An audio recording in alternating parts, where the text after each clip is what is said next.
Sometimes I wonder why Bobby Hull has been called the Golden Jet. Brett Hull, the Golden Brett. But this guy was called Jet, around the same time Bobby Hull was the Golden Jet. We're going to talk about a very popular center that kind of broke ground for players from St. Albert, Alberta region in the NHL. Eddie Joyal. Now, Edward Albert Jet Joyal, or Joal, he played the NHL with the Red Wings, the Kings, the Flyers, and he also skated in the WHA with the Edmonton Oilers. Now, he was considered one of the most gifted defensive centers who played a clean game. Now, he skated in 500 NHL games, mostly with the Hopper Kings of that expansion era. Now, again, born in St. Albert, Alberta, Joel learned to play ice hockey on a frozen river downhill from his home. Frig sounds like a typical Canadian scenario. When healthy, he impressed with the Edmonton Oil Kings of the WCHL. He notched 84 points in 2 seasons when he was restricted to 58 games due to nagging injuries. Now, Joel signed on with the Red Wings and began his pro career with the Edmonton Flyers of the WHL in 1961. Now, after scoring 37 goals in 62, he was elevated to the Pittsburgh Hornets of the HL the next season and scored 10 points in 14 games for the Red Wings.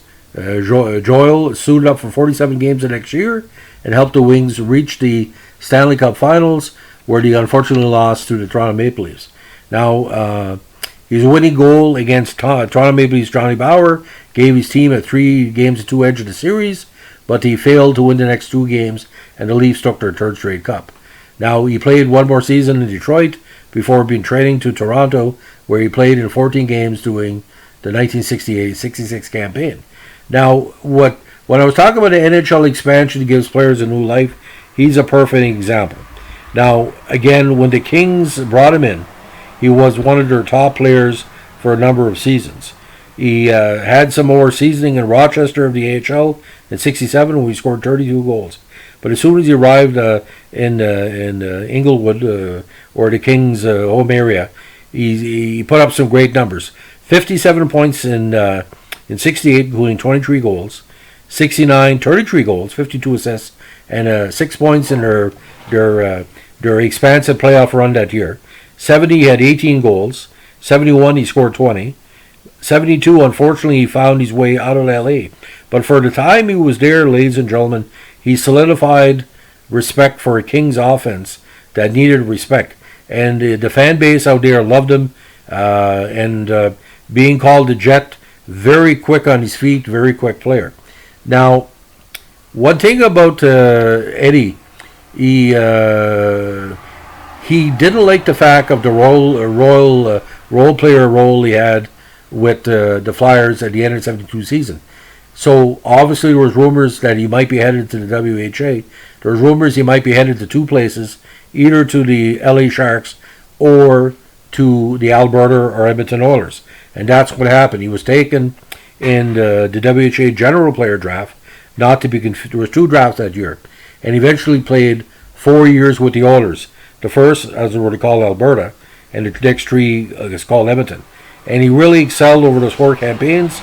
Again, he legitimized an Edmonton offense. First season, he had 22 goals. The second season, more injury problems, only 8 goals. But in the full season, 75, 22 counters, and 76, again, injury shortened. But a lot of people believe he wouldn't have suffered so many injuries, which cut his playing time in some campaigns by 30%. He could have easily scored 200 goals in the NHL and probably 100 goals in the WHA. But the final totals, ladies and gentlemen, are quite impressive. 700 combined games, WHA and NHL. So we looked at his totals: 185 combined goals, 189 assists for 374 points, and 56 games combined in the playoffs for both leagues, 13 goals, 8 assists. So kind of one of the lost semi-superstars of the NHL and WHA expansion era. But it's like this, ladies and gentlemen. When you score 20 goals or more in 2 leagues, combined 5 times, and if you've been through the minor hockey wars from team to team, you got to be extremely dedicated. And I think the season he got with Edmonton, and coming back to Edmonton and giving back to the Flyers and the Oil Kings, and of course he also played with the Calgary Stampeders as well.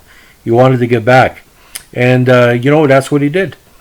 But for LA Kings fans, if you're listening to this podcast is dedicated to you, because a lot of the Kings superstars have been forgotten over the years, especially late 60s and in the Gene Carr and the Whitey Whiting era. And like I said, I enjoy doing Kings podcasts because it's a very specialized thing, being a fan of the Kings from 68 to about 75, or that era before Marcel showed up. There's two different types of Kings fans. They're over 50, pre-Dion and after Dion. And this was a pre-Dion guy that drew the Kings fans. Handsome guy too, Eddie Joel. I pronounce it like an Acadian, so he brought joy to his many fans, is what I'm saying. Have a good day. Bye.